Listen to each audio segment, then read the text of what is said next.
Hi, I'm Mike Capizzola from the Investing Channel, and welcome to IPGo, the show where we take a look at the IPO world, past, present, and future.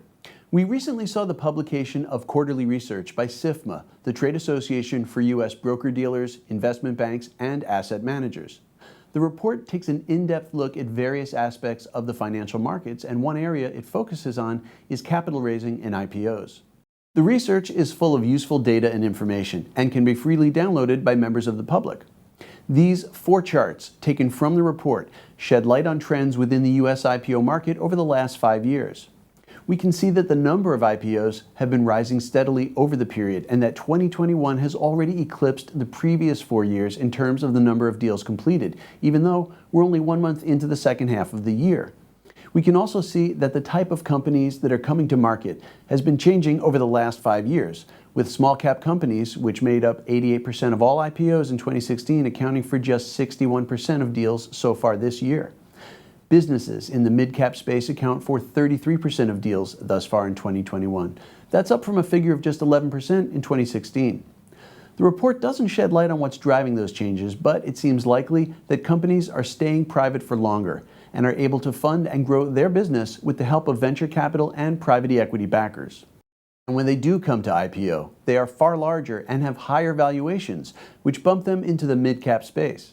It's also interesting to note how dominant the computer and electronic industry has been in terms of the number of IPOs at 55.5%, more than twice the size of its nearest competitor, healthcare, which accounted for 23% of all IPOs.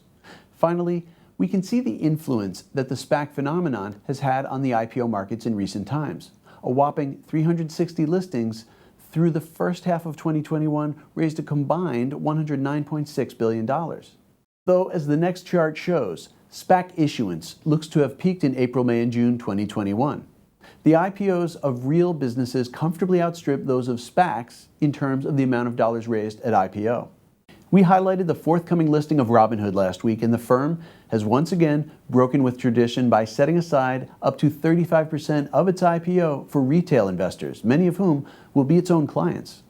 This is an interesting tactic, and one that Robinhood was perhaps uniquely placed to offer. One of the hottest deals last week was not found in the USA, but 7,700 miles away in India, with the flotation of food delivery giant Zomato. The stock rallied by 80% on debut. That share price move took the company's valuation to ₹1 trillion, or approximately $13.33 billion. The success of the deal has caught the imagination of the investing public in India and elsewhere, and there are said to be as many as 30 companies in the country considering an IPO.